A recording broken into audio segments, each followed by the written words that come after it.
ప్రార్థన కొరకై కొన్ని పాటలను దేవుని వాక్యముల నుండి, పరిశుద్ధ గ్రంథం బైబిల్లో నుండి, హెబ్రీలకు రాసిన పత్రిక 11వ అధ్యాయము, హెబ్రీలకు రాసిన పత్రిక 11వ అధ్యాయము 11వ వచనము 12వ వచనము అందరము కలిసి చదువుకుందాం. హెబ్రీలకు రాసిన పత్రిక 11వ అధ్యాయము 11వ వచనము 12వ వచనము అందరం కలిసి చదువుకుందాం. విశ్వాసమును బట్టి శారాయు వాగ్దానం చేసిన వాడు నమ్మదగిన వాడని ఎంచుకునేను గనుక తాను వయసు గతించినదైనను గర్భం ధరించుటకు శక్తి పొందెను.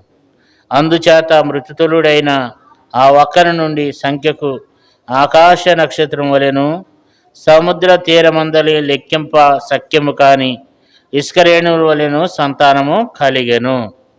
దేవుడు ఈ మాటల ద్వారా మనతో మాట్లాడి ప్రభు సహాయం చేయనుగాక. ఈ వాక్య భాగంలో మనం చూసినట్లయితే శారాని గురించి దేవుని వాక్యంలో ఇక్కడ మనకు కనబడుతుంది. మనము ఈ విశ్వాసు వీరుల గురించి చదువుకుంటూ వచ్చినాము. హేబేలు గురించి, హానోక్ గురించి, నోవాక్ గురించి, అబ్రహాము గురించి చదువుకుంటూ వచ్చినాము. తర్వాత శారా గురించి ఇప్పుడు మనం చదువుకుంటున్నాం. శారా ఏం చేసిందంట? విశ్వాసమును బట్టి వాగ్దానం చేసిన వాడు నమ్మదగిన వాడని ఎంచుకుందంట. విశ్వాసమును బట్టి ఆమె వాగ్దానం చేసిన వాడు నమ్మదగిన దేవుడు అని చెప్పి ఆమె ఎంచుకుందంట. ఎంచుకుని తాను వయసు గతించినదైనను గర్భం ధరించుటకు శక్తి పొందెను అని దేవుని వాక్యంలో ఇక్కడ మనకు కనపడుతుంది. ఆమెకున్నటువంటి విశ్వాసం ఏంటంటే వాగ్దానం చేసిన వాడు నమ్మదగిన వాడు అని చెప్పి ఆమె ఎంచుకుందంట. విశ్వాసం ఉంచింది. దేవుడు అన్నాడు, దేవుడు అబ్రహాముని దేవుడు పిలిచినప్పుడు దేవుడు అబ్రహాముతో దేవుడు అన్నాడు 75 సంవత్సరాలు వయసప్పుడు, అబ్రహామా నేను నీకు సంతానం ఇస్తానన్నాడు. కానీ దేవుడు 25 సంవత్సరాల దాకా దేవుడు సంతానము ఇవ్వలేదు. అయినా సరే కొన్నిసార్లు మరి శారా కూడా అవిశ్వాసం వచ్చేసింది. కానీ విశ్వాసాన్ని బట్టి మరలా ఆమె ఏం చేయబడింది? బలపరచబడింది. సర్వసాధారణంగా మనం కూడా ఏం చేస్తుంటాం? కొన్నిసార్లు అవిశ్వాసంగా జీవిస్తూ ఉంటాం. శారా కూడా అట్లాగే చేసిందంట. 18వ అధ్యాయంలో ఆదికాండము 18వ అధ్యాయము 18వ అధ్యాయం 10వ వచనం. అందుకైన మీదటికి కాలమున నీ యొద్దకు నిశ్చయముగా మరలా వచ్చేదను, అప్పుడు నీ భార్య అయిన శారాకు ఒక కుమారుడు కలుగునని చెప్పాను. శారా ఆయన వెనక నుండిన గుడారపు ద్వారమందు వినిచుండెను. అబ్రహామును శారాయును బహుకాలం గడిచిన వృద్ధులయుండిరి. స్త్రీ ధర్మము శారాకు నిలిచిపోయిన గనుక శారా నేను బలం ఉడికిన దానినైనను తర్వాత నాకు సుఖము కలుగునా, నా యజమానుడు వృద్ధుడై ఉన్నాడు కదా అని తనలో తాను నవ్వుకినెను. అంతటా యెహోవా అబ్రహాముతో వృద్ధురాలనైన నేను నిశ్చయముగా ప్రసవించదనని శారా నవ్వునేలా, యెహోవాకు అసాధ్యమైనది ఏమైనా ఉండునా, మీదటికి కాలమున నిర్ణయ కాలమందు నీ యొద్దకు తిరిగి వచ్చేదను, అప్పుడు శారాకు కుమారుడు కలిగిన నేను. కాబట్టి ఇక్కడ మనం చూస్తే మరి దేవుడు అంటున్నాడు, అబ్రహాం దగ్గరికి వెండవేళలో వచ్చినప్పుడు దేవుడు అంటున్నాడు, మరలా మీదటికి కాలానికి నేను వస్తాను, అప్పుడు ఖచ్చితంగా శారాకి ఒక కుమారుడు పుడతాడని చెప్పాడు. అయితే ఈమె గుడారం వెనకాల ఉందంట. ఎందుకంటే ఇశ్రాయేలీలు స్త్రీలు ఏం చేస్తారంటే వాళ్ళు పురుషుల ముందుకు రారు అనమాట. వాళ్ళు పరాయి పురుషులు వచ్చినప్పుడు, వేరే ఎవరైనా వచ్చినప్పుడు ఆ స్త్రీలు రారు. ఈమె ఎక్కడుందంటే గుడారంలో ఉండి వీళ్ళ మాటలన్నీ కూడా ఏం చేస్తుందంట? వింటా ఉందంట. విన్నప్పుడు దేవుడు తనతో మాట్లాడినప్పుడు ఈమెకి ఏమొచ్చిందంటే ఈమెకు కూడా అవిశ్వాసం వచ్చిందంట. ఏం అవిశ్వాసం వచ్చిందంటే అప్పటికి ఏమయ్యారు వాళ్ళు? 11వ వచనంలో అబ్రహామును శారాయును బహుకాలం గడిచిన వృద్ధులై ఉండరు కనుక స్త్రీ ధర్మము శారాకు నిలిచిపోయాను. కాబట్టి పిల్లలు పుట్టడానికి అవకాశం ఎంత మాత్రం కూడా లేకుండా పోయిందంట. అయితే చారా ఏమంటుందంటే, చారా నేను బలముడికిన దాననైన తర్వాత నాకు సుఖము కలుగున, నా యజమానుడు రుద్రై ఉన్నాడు కదా అని తనలో తాను నవ్వుకుని. ఆమెకు కూడా అవిశ్వాసం వచ్చిందంట. ఒకటి ఏమంటుందంటే, నేను బలముడికిన దాన్ని కదా, తర్వాత ఏమంటుంది, రుద్రాలనైన నేను ప్రసవించదనా, ఇంకా నాకు ఇప్పుడు నేను ప్రసవించగలనా, ఇంకా ప్రసవించడానికి ఎటువంటి ఆమెలో శక్తి సామర్థ్యాలు అనేటువంటి శారీరకంగా ఏమాత్రం కూడా ఆమెలో లేవు. ఆమెలో ఉన్నటువంటి అనుమానం, ఆమెకు కూడా ఒక అనుమానం వచ్చింది, అంటే అవిశ్వాసం వచ్చింది. ఏంటంటే ఇంత వయసు అయిపోయింది, ఇంకా ఎక్కడ పిల్లలు పుడతారని చెప్పి మాట్లాడుతూ వచ్చింది.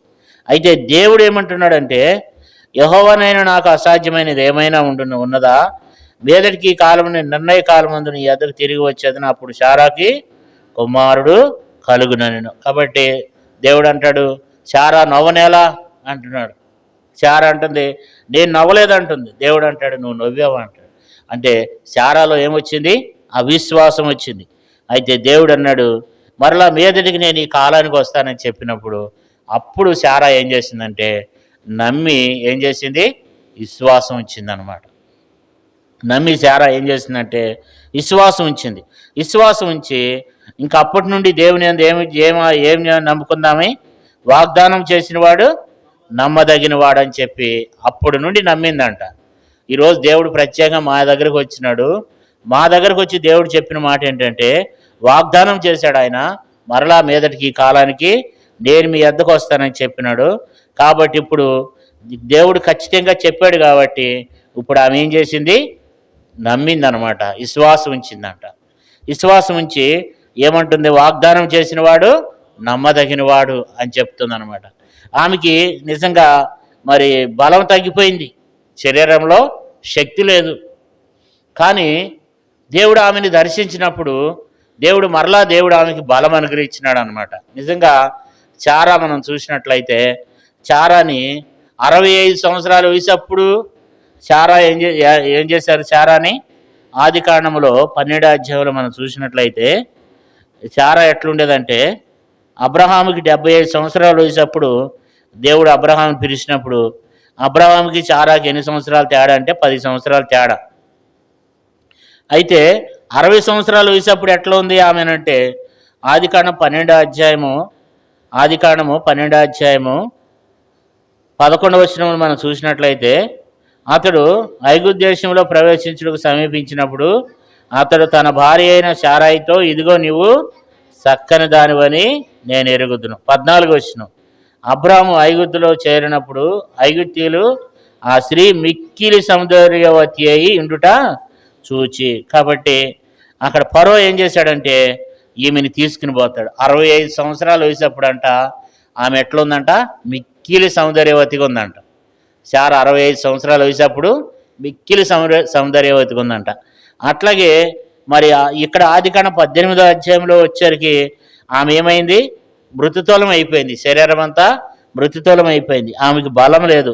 12వ వచనంలో ఆదికాండం 18వ అధ్యాయం 12వ వచనంలో శారా నేను బలముడికిన దానినైన తర్వాత నాకు సుఖము కలుగున, నా యజమానుడు వృద్ధుడై ఉన్నాడు కదా అని తనలో తాను నవ్వుకుని. కాబట్టి ఇప్పుడు ఏమైపోయిందంట, ఆమెకి వయసు గతించిపోయిందంట.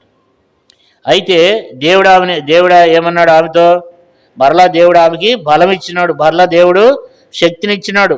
యెహోవానైన నేను నాకు అసాధ్యమైనది ఏమైనా ఉండునా, మరలా ఈ కాలం నాటికి నేను వచ్చినప్పుడు చారా ఊళ్ళో కుమారుడు ఉంటాడని చెప్పినప్పుడు మరి నిజంగా శరీరం మృతతోలం అయిపోయిందంట. కానీ దేవుడిచ్చిన మాటతో ఆమె ఏమైందంటే మరలా శక్తి పొందిందంట, మరలా బలం పొందిందంట. మరలా బలం పొందితే ఆమెని మరి ఆ యొక్క అబీమెలెకు అనేటువంటి రాజు ఏం చేశాడంటే ఆమెని మరి తీసుకుని వెళ్ళిపోతాడు. 20వ అధ్యాయంలో గెరార ప్రాంతంలో ఉన్నప్పుడు అబీమెలెకు అనేటువంటి రాజు ఆమెను ఏం చేశాడు, ఆమెని తీసుకుని వెళ్ళిపోతాడు. అబీమెలెకు అనేటువంటి రాజు గెరార్ ప్రాంతంలో అబ్రహాం ఉన్నప్పుడు అబీమెలెకు అనేటువంటి రాజు ఏం చేస్తాడంటే శారాని మరలా తీసుకుని వెళ్ళిపోతాడు అనమాట. అంటే ఆమె వయసు ఎట్లా ఉందంటే 65 సంవత్సరాల వయసప్పుడు ఆమెను ఇష్టపడ్డాడు రాజు. ఇప్పుడు 90 సంవత్సరాలు వచ్చినప్పుడు కూడా ఆమెని ఏం చేశారు, రాజు ఇష్టపడ్డాడు. అంటే ఆమె 65 సంవత్సరాల వయసప్పుడు అందంగానే ఉంది. ఇప్పుడు 90 సంవత్సరాల వయసప్పుడు కూడా ఆమె అందంగానే ఉందంట కదా. ఆదికాండం 20 అధ్యాయంలో ఆమె అందంగా ఉంది కనుక అబీమెలెకు అనేటువంటి రాజు ఏం చేశాడంట, ఆమెని తీసుకుని పోయినాడంట. కాబట్టి 2వ వచనం చూడండి. 2వ వచనం, అప్పుడు అబ్రహాము తన భార్య అయిన శారాను గురించి ఈమె నా చెల్లెలని చెప్పాడు. కనుక గెరారు రాజు అయిన అబీమెలెకు శారాను పిలిపించి తన ఇంట చేర్చుకున్నాడు. అప్పుడు కూడా 90 సంవత్సరాలు వచ్చినప్పుడు కూడా మరలా శారా ఎట్లా కనిపిస్తుందంట, అందంగా కనిపిస్తుందంట. అంటే దేవుడు 18 అధ్యాయంలో దేవుడు వాగ్దానం చేశాడు. 20 అధ్యాయంకి వచ్చేసరికి శారా ఎట్లుందంటే మరలా సౌందర్యంగా అందంగా ఉందంట. అంటే అప్పటికి బలం ఉడికిపోయింది. అయితే దేవుడు వాగ్దానం చేశాడు. ఇప్పుడు ఆమె ఏమైందంటే మరలా సిగురు పెట్టి ఫలించినట్లుగా మరలా ఆమె చక్కగా సౌందర్యవతిగా తయారైందనమాట. దేవుడు ఆమెకి ఏమి ఇచ్చినాడంటే మరలా దేవుడు ఆమెకి బలం దయచేశాడు అనమాట కదా. కాబట్టి మనం కూడా దేవుడు ఏం చేస్తాడు, కొన్నిసార్లు మనం కూడా మనకున్నటువంటి బలహీనతలు, రకరకాల బలహీనతలు ఉంటాయి. ఇక అయిపోయింది మన పని, శక్తి లేదు అనుకుంటాం. కానీ దేవుడు ఏమిస్తాడు, మరలా శక్తిని అనుగ్రహిస్తాడు. ఇక్కడ మనం చూస్తే హెబ్రీయులకు రాసిన పత్రిక 11 అధ్యాయం 11వ వచనం, విశ్వాసమును బట్టి శారాయి వాగ్దానం చేసిన వాడు నమ్మదగిన వాడని ఎంచుకున్నాను గనుక తాను వయసు గతించినదైనను గర్భం ధరించడానికి ఏం పొందిందంటండి, శక్తి పొందింది. మరలా దేవుడు ఆమెకి శక్తిని ఇచ్చినాడు. మరలా తిరిగి దేవుడు ఆమెకి ఆరోగ్యం ఇచ్చినాడు. ఆమె మరలా సౌందర్యవతిగా అయిపోయింది అనమాట. మరి అందుకితం అయిపోయింది. ఏమైంది, ఆమె మృతితోలంగా అయిపోయింది. శరీరం అంతా చూస్తే మృతితోలం అంతా ముడతలు వచ్చేసింది. శరీరం మోకం అంతా ముడతలు వచ్చేసింది. కానీ దేవుడు అన్నాడు మరలా శారా ఈ సమయానికి కుమారుడు ఉంటాడని చెప్పినప్పుడు ఆమెకి మరలా బలం వచ్చింది, మరలా శక్తి వచ్చింది, మరలా ఆరోగ్యం వచ్చింది. అందుకని అబీమెలెకు ఆమెను చూసినప్పుడు ఆమె అంత వయసులో కూడా అబీమెలెకు ఆమెను ఏం చేశాడంటే తీసుకుని వెళ్ళిపోయినాడు ఆ రాజు. కాబట్టి మరి అబ్రహాము శారా ఏం చేస్తూ వచ్చిందంట, ఆమె శరీర ముత్తుతోలు మనం చూడండి 12వ వచనంలో, హెబ్రీ 11:12, అందుచేత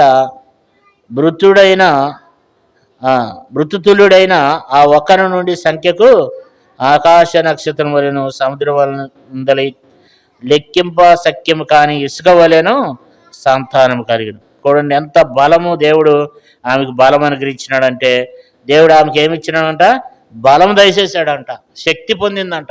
మరలా కుమారుని కనటానికి శక్తి పొందింది. కాబట్టి దేవుడు బలం ఇచ్చినాడు, శారాకి శక్తి ఇచ్చినాడు. అయితే ఒకప్పుడు ఏం చేసింది, నవ్వింది. ఇంకేముంది, నేను ఇప్పుడు ముసల్దాన్ని అయిపోయాను కదా, రుద్రాలను అయినాను కదా, నా యజమానుడు కూడా ఏమైపోయాడు, రుద్రుడైపోయాడు కదా, ఇంకెక్కడ అనుకుందంట. కానీ గొప్ప విషయం ఏంటంటే దేవుడు ఆమెను ఏం చేశాడు, స్వస్థపరిచినాడు, బాగు చేసినాడు. కాబట్టి ఆమె శక్తి పొందింది. అంటే మన యొక్క జీవితంలో కూడా చాలా దేవుడు ఎందుకు జ్ఞాపకం చేస్తున్నాడు అంటే, మరి మనం కూడా చాలాసార్లు విశ్వాసంలో ఏమవుతాం, బలహీనం అవుతాం. అయితే మనము తిరిగి మనం ఏం చేయాలంటే శారాలాగా మనం కూడా విశ్వాసమందు బలవంతులం కావాలి. మనం కూడా దేవుని యందు విశ్వాసం ఉంచాలి. దేవుడు మనకు కూడా వాగ్దానాలు చేస్తున్నాడు. దేవుడు మనకు చేసిన వాగ్దానాల విషయమై మనం కూడా ఏం చేయాలా, మనం కూడా నమ్మాలి. శారా కూడా నమ్మింది. ఏమి నమ్మింది శారా, వాగ్దానం చేసిన వాడు నమ్మదగిన వాడని ఎంచుకున్నాడు. స్థిరమైన జీవితానికి వచ్చింది, స్థిరమైన విశ్వాసంలోనికి వచ్చింది. అందుకని మరలా శక్తి పొంది మరి ఆమెకి సంతానం ఆమెకి అనుగ్రహించబడుతూ వచ్చింది.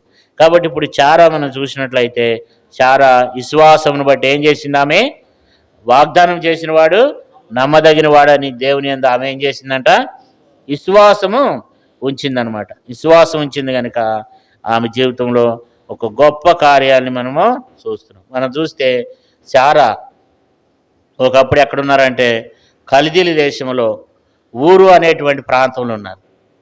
అక్కడి నుంచి దేవుడు వారిని ఏం చేశాడంటే దేవుడు వారిని పిలిచినాడు. దేవుడు పిలిచింది ఎవరినంటే అబ్రహామును పిలిచాడు. కానీ శారా ఏం చేసిందంటే అబ్రహాముతో కూడా వెళ్ళింది. అబ్రహాం కష్టాల్లో ఉన్నప్పుడు, అబ్రహాం బాధల్లో ఉన్నప్పుడు, శ్రమల ద్వారా వెళ్తున్నప్పుడు, అబ్రహాం గుడారాల్లో ఉన్నప్పుడు కదా, అబ్రహాముతో కూడా ఏం చేసింది ఆమె? అబ్రహాముని వెంబడించింది. ఆది కాండంలో మనం చూసినట్లయితే ఆది కాండం 13 మనం చూడగలిగితే అక్కడ ఏం రాయబడిందంటే అబ్రహాముతో కూడా వెళ్ళిపోయిందంట. అబ్రహాం పిలిచింది అబ్రహామునే, కానీ అబ్రహాముతో కూడా ఈమె ఏం చేసింది? దేవుణ్ణి వెంబడించింది. దేవుడు ఎక్కడికి చెప్తే అక్కడికి, అబ్రహాం ఎక్కడికి వెళ్తే తను కూడా అక్కడికి వెళ్ళింది. మరి అబ్రహాముతో కూడా దేవుణ్ణి ఏం చేసింది? ఆమె వెంబడించింది అనమాట. అంతేకాదు ఈమెలో మనం చూసినట్లయితే ఈమె ఆదిత్యం చేసేటువంటి స్త్రీగా మనం చూస్తున్నాం. ఆదికాండం 18 మరి 3 మానికల పిండిని తీసుకొచ్చి అబ్రహాం ఇచ్చినప్పుడు, అక్కడికి 3 దేవదూతలు వచ్చినప్పుడు, మరి అబ్రహాం శారా దగ్గరికి వెళ్ళి 3 మానికల పిండి ఇచ్చినప్పుడు అంట ఆమె పిండిని రొట్టెలుగా చేసిందంట. అంటే ఆ రోజుల్లో పిండిని వాళ్ళే ఏం చేయాలా? ఆమె సిద్ధపరచుకోవాలన్నమాట. మనకులాగా మిషన్లు లేవు.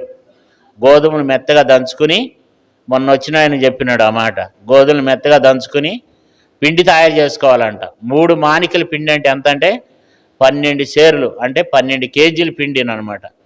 అంత పిండిని రొట్టెలు చేయాలి. మనమైతే 1 కేజీ పిండి చేయాలంటేనే ఎంతో కష్టపడిపోతాం, 1 కేజీ రొట్టెలు చేయాలంటే. అటువంటిదంట ఆమె 3 మానికల పిండి తీసుకొని రొట్టెలు చేసిందంట. అంటే దేవుని ప్రజలకి ఆమె ఏం చేసిందంటే ఆతిథ్యం ఇచ్చింది. అబ్రహాము ఆతిథ్యం ఇచ్చే మనసు కలిగిన వాడు. భర్త ఏది చేస్తే భార్య కూడా అదే చేస్తూ వచ్చింది. దేవుని విషయాల్లో అలాంటి వారుగా ఆతిథ్యం ఇచ్చేటువంటి వ్యక్తిగా మనం శారాను చూస్తున్నాం.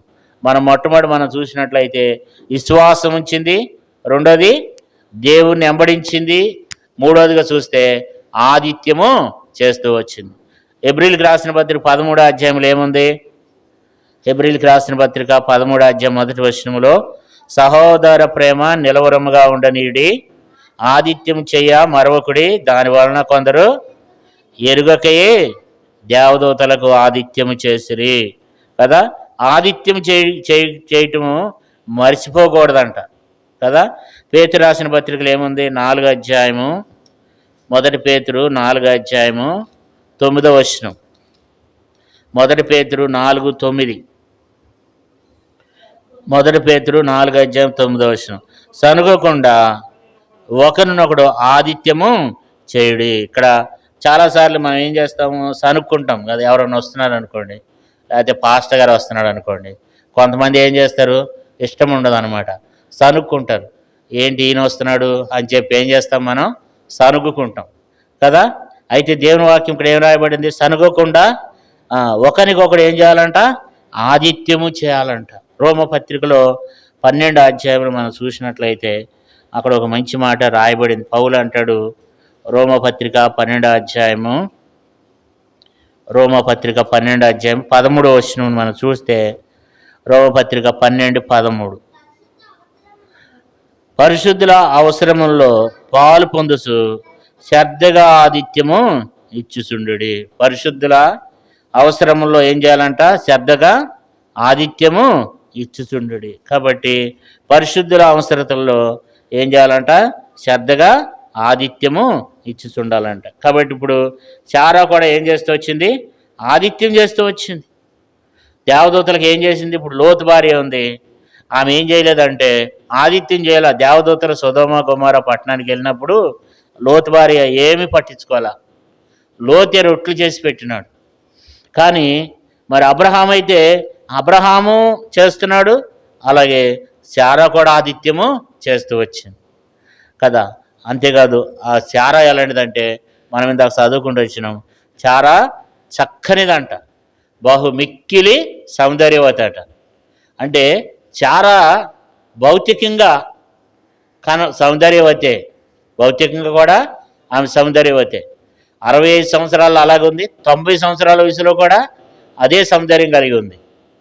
కానీ ఆ సౌందర్యం ఎలాంటిదంటే ఆమె భౌతికమైనటువంటి సౌందర్యాన్ని బట్టి ఆమె అతిశయించలేదు, కానీ ఆమె జీవించినటువంటి జీవితం ఎలాంటిదంటే అది దేవుని కొరకు వాళ్ళు ఒక ప్రత్యేకంగా జీవించినట్లుగా మనకు కనపడుద్ది అనమాట. అంటే ఆమె జీవించినటువంటి జీవితం ఎలాంటిదంటే అది ఎంతో సౌందర్యమైన భౌతికమైనది కాదు, ఆత్మీయంగా ఆమె ఎంతగానో ఆమె ఏం చేసిందంటే జీవిస్తూ వచ్చింది. అంటే ఆమె గుణము, ఆయన గుణం అని, ఆమె గుణం అలాంటిది అనమాట. మనము చూసినట్లయితే మొదటి పేతురు 3వ అధ్యాయము, మొదటి పేతురు 3వ అధ్యాయము 3వ వచనం, మొదటి పేతురు 3:3, జడలో అల్లుకొనుటయు బంగారు నగలు పెట్టుకొనుటయు వస్త్రములు ధరించుకొనుటయు ఎలుపటి అలంకారం మీకు అలంకారంగా ఉండక సాధువైనట్టు మృదువైనట్టునైనా గుణమైన అక్షయం గల మీ హృదయపు అంతరంగ స్వభావం మీకు అలంకారం ఉండవాలి. అది దేవుని దృష్టికి మిగుల ఇలువగలది. అటువలనే పూర్వము దేవుని ఆశ్రయించిన పరిశుద్ధ స్త్రీలను తమ స్వపురుషులకు లోబడుట చేత తమను తాము అలంకరించుకుంది. ఈ ప్రకారం శారా అబ్రహామును యజమానుడు అని పిలుచుచు అతనికి ఏం చేస్తుందంట, లోబడుచుండెను కదా. యజమానుడా అని పిలిచి ఏం చేస్తుంది, లోబడుతుంది. అంటే శారా అందం ఎలాంటిదంటే ఆమె ఎలాంటి అందం అంటే అది మృదువైనదియు, 4వ వచనం చూడండి, మృదువైనదియు సాధువైనదియు మృదువైనట్టునైన గుణమును అక్షయ అలంకారం గల మీ హృదయపు అంతరంగ స్వభావం మీకు అలంకారముగా ఉండవలను. అంటే ఆమె ఎలాంటిదంటే ఆమె సాధువుగా ఉంది, తర్వాత మృదువైనదిగా ఉంది, తర్వాత మంచి గుణం కలిగినటువంటి స్త్రీ.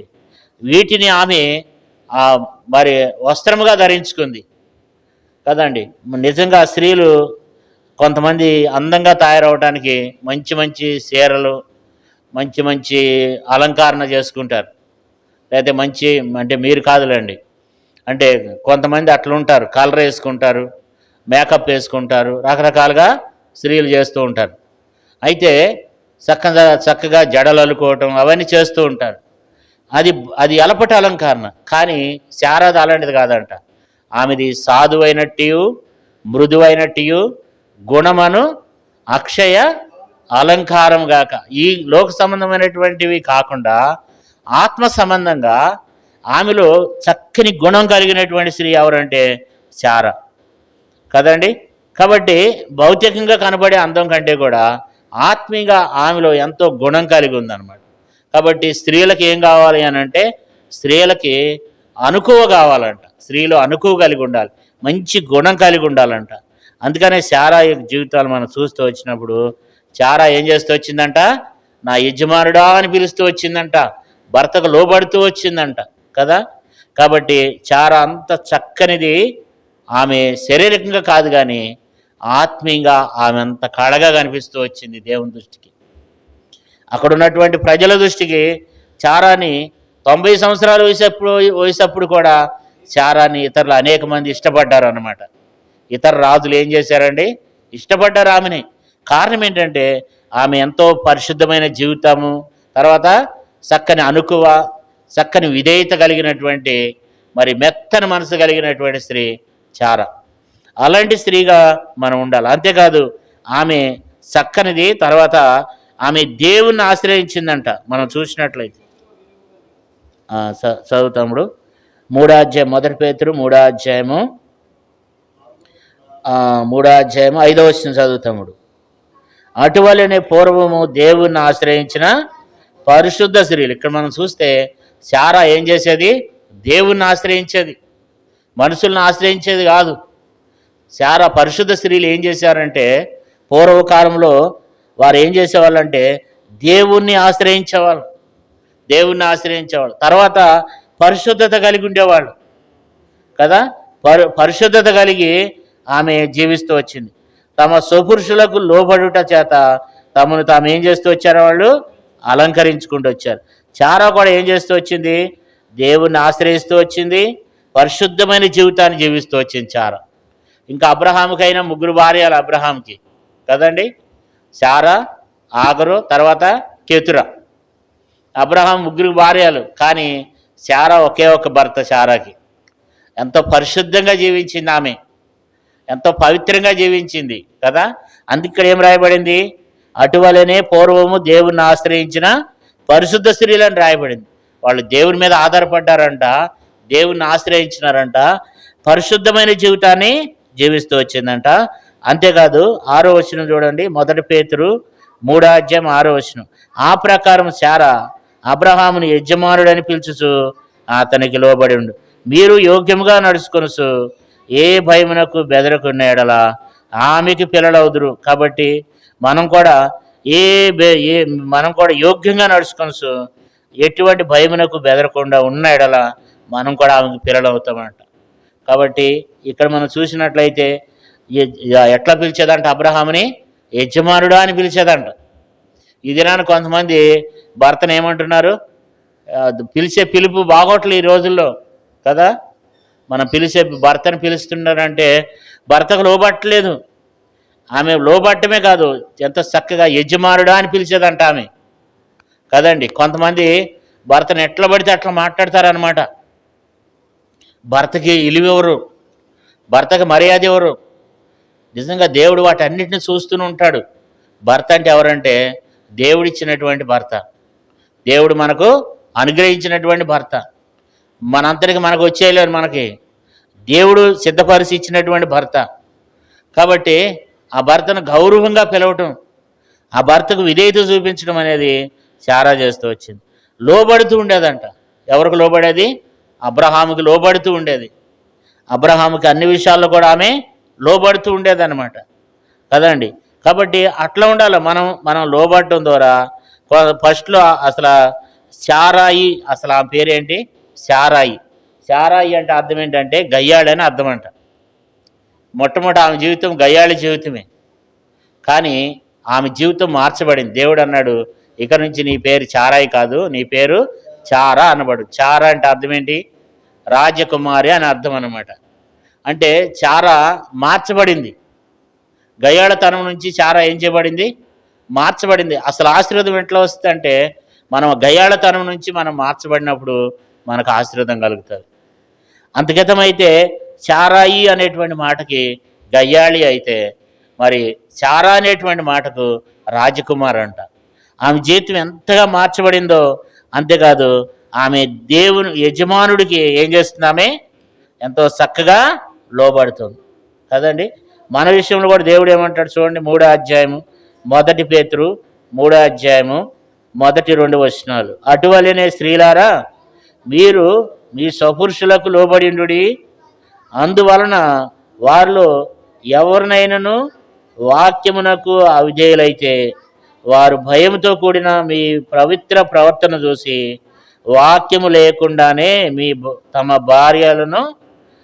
భార్యల నడవడి వలన రాబట్టవచ్చును. ఇక్కడ ఏమంటాడంటే, అటువలనే స్త్రీలారా మీరు మీ స్వపురుషులకు లోబడి ఉండుడి. అందువలన వారిలో ఎవరైనా వాక్యమునకు అవిధేయులైతే, ఎవరైనా వాక్యానికి అవిధేయులైతే వారు భయంతో కూడిన మీ పవిత్ర ప్రవర్తన చూసి వాక్యము లేకుండానే తమ భార్యల నడవడి వలన రాబట్టవచ్చును. చూడండి దేవుడు ఎంత చక్కని మాట రాశాడు. అంటే భార్యలు తమ భార్యలు నడవడికలను బట్టి భర్తలను రాబట్టవచ్చు అంట. వాళ్ళు వాక్యానికి అవిధేయులు, వాక్యం వినటం లేదనుకోండి, అయితే మన పవిత్ర ప్రవర్తన చూసి అంట, ఇవి నా మాటలు కాదు, ఇక్కడ రాయబడింది అనమాట. వారు భయంతో కూడిన మీ పవిత్ర ప్రవర్తన చూసి వాక్యము లేకుండానే తమ భార్యలకు ఏం చేయాలంట? తమ భార్య నడవడి వలన రాబట్టవచ్చు. మనము భార్యలైన వాళ్ళు ఇంట్లో మనం నడిచే నడక అంటే ఒక వినయం కలిగి వాళ్ళకు లోబడుతుండటం ద్వారా వాళ్ళని వాక్యం లేకపోయినా సరే వాళ్ళని దేవునికి దగ్గరకు మనం తీసుకురాగలమంట. మన ప్రవర్తన బట్టి మనం దేవుని ఎదుట, మనం దేవుని విషయంలో మనం ఎంత భయం కలిగి ఉంటున్నామో ఆ విషయాన్ని చూసి అంట మరి భర్తలు మారుతారంట. దేవుని వాక్యం రాయబడింది. మన ప్రవర్తన చూసి మనం దేవునికి భయపడటం చూసి, అందుకే ఇక్కడ ఏమంటాడు? అందువలన వారిలో ఎవరైనా వాక్యమునకు అవిధేయులైతే, ఒకవేళ మీ భర్తలు వాక్యానికి అవిధేయులైతే వారు భయంతో కూడిన మీ పవిత్ర ప్రవర్తనను చూచి వాక్యము లేకుండానే తమ భార్యల నడవడి వలన రాబట్టవచ్చు. ఒక భర్తను రక్షించుకోవాలంటే మనం ఏం చేయాలంటే ఇక్కడ అంటే ఎందుకు చెప్తున్నానంటే, ఇక్కడ శారా ఆమె గురించి మనతో దేవుడు మాట్లాడుతున్నాడు అనమాట. ఆమె వాక్యం లేకుండా కూడా ఏం చేయొచ్చు అంటండి, మన కుటుంబాలను రక్షించుకోవచ్చు అంట. మన నడవడికని బట్టి మన కుటుంబాన్ని, మన భర్తలను ఏం చేయొచ్చు అంట, రక్షించుకోవచ్చు అంట. అయితే ఈమె ఏం చెప్తుందంటే, మరి ఏం చేసింది ఆమె? లోబడి జీవిస్తూ వచ్చింది, లోబడి జీవించింది. కాబట్టి ఇప్పుడు మనం చారాలో అనేక విషయాలు చూస్తూ వచ్చినాం. ఒకటి నెంబర్ 1 ఏంటంటే విశ్వాసం కలిగినది. ఆమెకు కూడా అవిశ్వాసం వచ్చింది, ఆమె కూడా అవిశ్వాసం వచ్చింది. కానీ నిజమే, వాస్తవానికి ఏంటంటే ఆమె శరీరం మృతుతూలం అయిపోయింది, శరీరం అంతా ముడతలు పడిపోయింది, ఇంకా పిల్లలు పుట్టే ఛాన్స్ లేదు ఆమెకి. అయినా సరే దేవుడు వాగ్దానం చేశాడు కదా అని చెప్పి ఆమె విశ్వాసం ఉంచిందంట. ఆమె నవ్వింది, ఇంకెక్కడ పిల్లలు పుడతారు, నా యజమానుడు ఏమైపోయాడు, ముసలివాడు అయిపోయాడు కదా, నా శరీరం కూడా ఉడికిపోయింది కదా, బలం ఉడికింది కదా, ఇంకా నాకు ఎక్కడ పిల్లలు పుడతారని ఆమె అంటూ వచ్చింది. కానీ అయితే దేవుడు అన్నాడు, మీదటికి ఈ కాలానికి మరలా నేను ఈ కాలం వచ్చినప్పుడు చారవడిలో కుమారుడు ఉంటాడని చెప్పినప్పుడు విశ్వాసం ఉంచిందంట. విశ్వాసం ఉంచి ఏం చేసింది? దేవుని యందు విశ్వాసం ఉంచడం ద్వారా ఆమె ఏం చేసిందంట, మరి సంతానం కలిగిందంట, బలం పొందిందంట, మరలా శక్తి పొందిందంట, మరలా యవనస్తురాల్లాగా అయిపోయిందంట. దేవుడు ఆమెను ఏం చేశాడంటే ఆ శరీరం మృతుతూలమైపోయినటువంటి శరీరాన్ని మరలా దేవుడు శిఖరింపజేసి మరలా ఆమెలో నూతన జీవాన్ని ఇచ్చినాడు. మన జీవితాలకు ఏం నేర్పిస్తుందంటే, మనం కూడా విశ్వాసం ఉంచితే దేవుడు మనకున్నటువంటి బలహీనతల నుంచి, అనారోగ్యాల నుంచి దేవుడు మరలా మనల్ని విడిపించి మనల్ని ఏం చేస్తాడు? స్వస్థపరుస్తాడు. దేవుని బిడ్డ మన విశ్వాసం ఉంచాలి. మరలా మరలా ఎవరిలాగా చేస్తాడంట. చాలా జీవితాన్ని కూడా మనం చూస్తే ఆమె విశ్వాసం బట్టి ఏం చేసింది? ఆమె మరలా బలం పొందిందంట, మరలా శక్తి పొందిందంట కదా. 11వ వచనం చూడండి, విశ్వాసమును బట్టి చారయు వాగ్దానం చేసిన వాడు నమ్మదగిన వాడని ఎంచుకున్నాడు కనుక తాను వయసు గతించినది ఆయనను గర్భం ధరించడానికి ఏం చేసిందంటండి? శక్తి పొందింది. వయసు అయిపోయింది, ముడతలు వచ్చేసింది, శరీరం ముసల్దానిలాగా అయిపోయింది. కానీ దేవుడు మరలా ఆమెకి ఏం చేశాడంటే యవనం అనుగ్రహించినాడు, మరలా బలం అనుగ్రహించినాడు. అందుకనే ఆ యొక్క గెరారు రాజు ఏం చేశాడంటే ఆమెను తీసుకుని పోయినాడు. కాబట్టి ఆమె అంత సౌందర్యంగా ఉండేది, అంత బలము దేవుడు ఆమెకి ఇచ్చినాడు కదా. మనల్ని కూడా దేవుడు ఏం చేస్తాడు? స్వస్థపరుస్తాడు దేవుడు, మరలా బలం దయచేస్తాడు దేవుడు. ఆయన యందు మనం ఏం కలిగి ఉండాలా? విశ్వాసం కలిగి. శారా ఏం చేసింది? విశ్వాసం కలిగి జీవిస్తూ వచ్చింది. ఆ కష్టాల్లో, బాధల్లో దేవుడు సంతానం ఇవ్వకపోయినా ఏం చేసింది? దేవుణ్ణి వెంబడించింది. ఆ దేవుడు అబ్రహాముని ఎక్కడికి వెళ్ళమంటే శారా కూడా అక్కడికి వెళ్ళిపోతూ వచ్చింది కదా.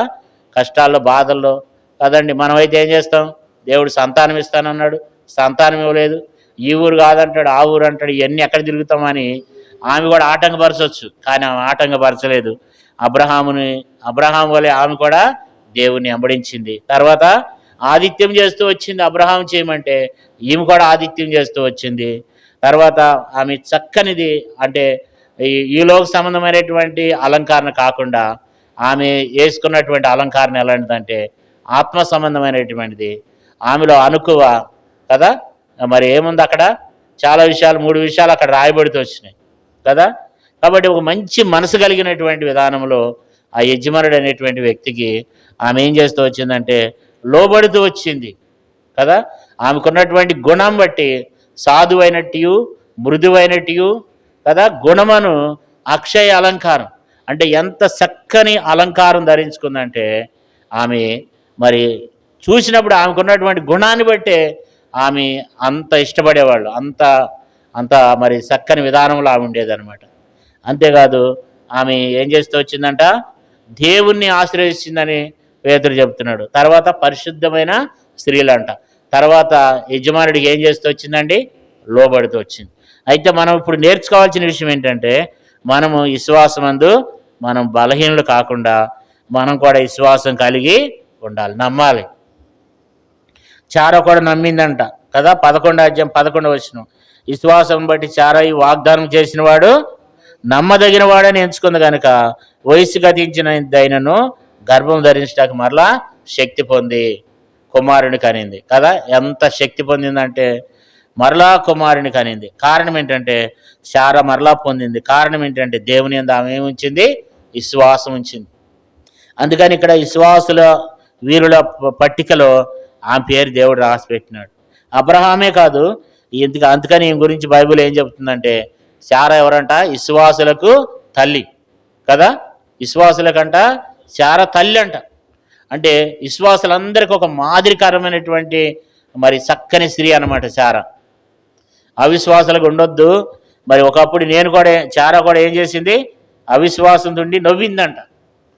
గుడారంలో ఉండి ఇప్పుడు 90 సంవత్సరాలు, నా భర్తకేమో 100 సంవత్సరాలు వచ్చేసినాయి, నాకేమో 99 సంవత్సరాలు వచ్చేసినాయి, ఇప్పుడు నేను ఇంకెక్కడ పిల్లలు కనగలం మేము అని చెప్పి నవ్విందంట. కానీ దేవుడు అన్నాడు, యెహోవానైన నాకు అసాధ్యమైనది ఏమైనా ఉండునా. కాబట్టి మనము దేవుని యందు ఏం కలిగి ఉండాలా?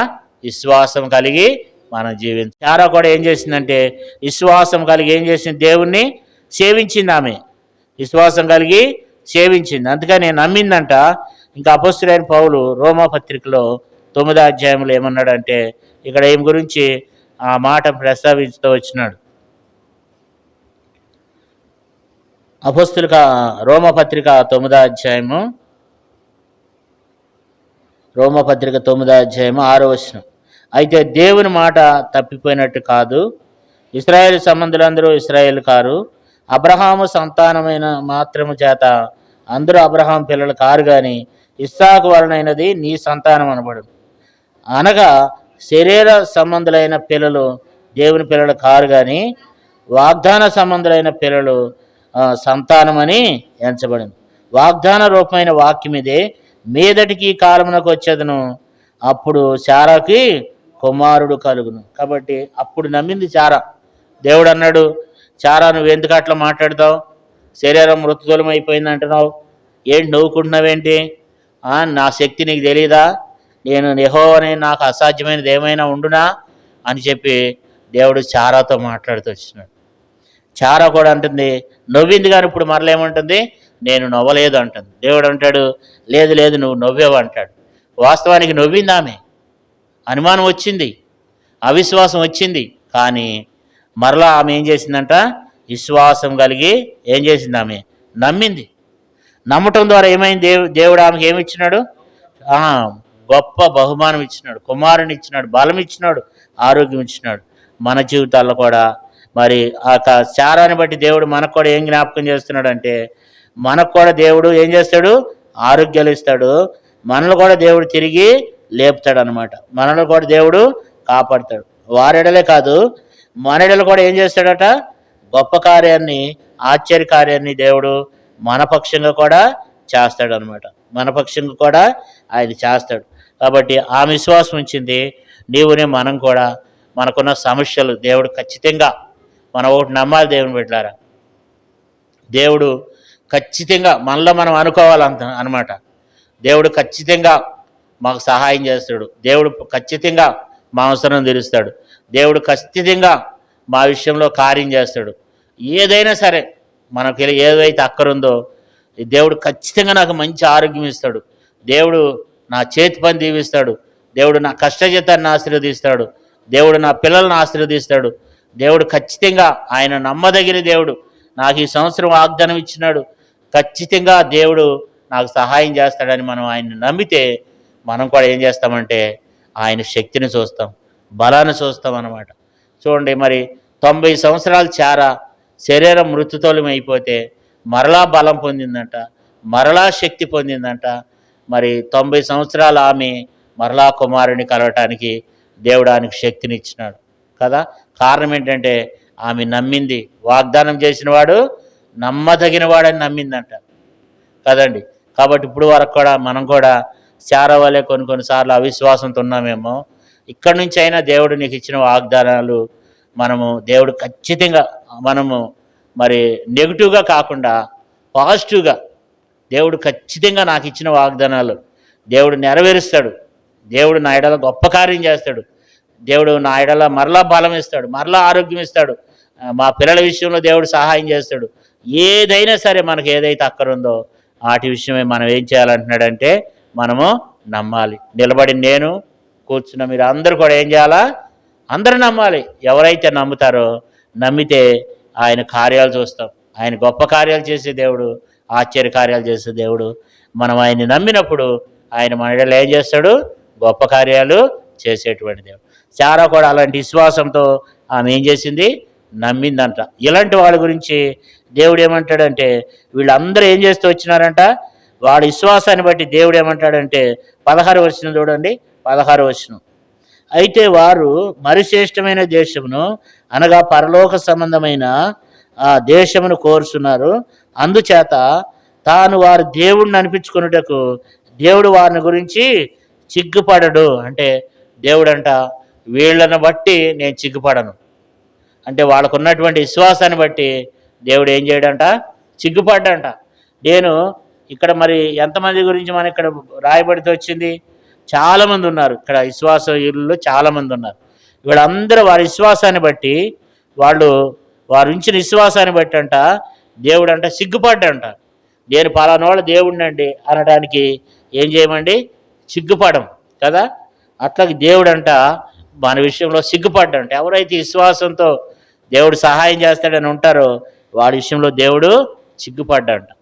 మనం అవిశ్వాసం ఉంటే దేవుడు సిగ్గుపడతాడు. మనం నీతిగా మన విశ్వాసంతో మనం జీవిస్తే మన దేవుడు సిగ్గుపడ్డంట. ఆయన మన కొరకు ఏం చేస్తాడంట? ఒక పట్టణమును సిద్ధపరుచుంచాడంట. కాబట్టి అట్టి విశ్వాసంతో మనం కూడా మరి విశ్వాసం కలిగి మనం దేవుణ్ణి వెంబడించే బిడ్డలంగా మనం కలిగి ఉండాలి. దేవుడి కొద్ది మాటలను దీవించి ఆశీర్వదించుగాక. ప్రార్థన చేద్దాం.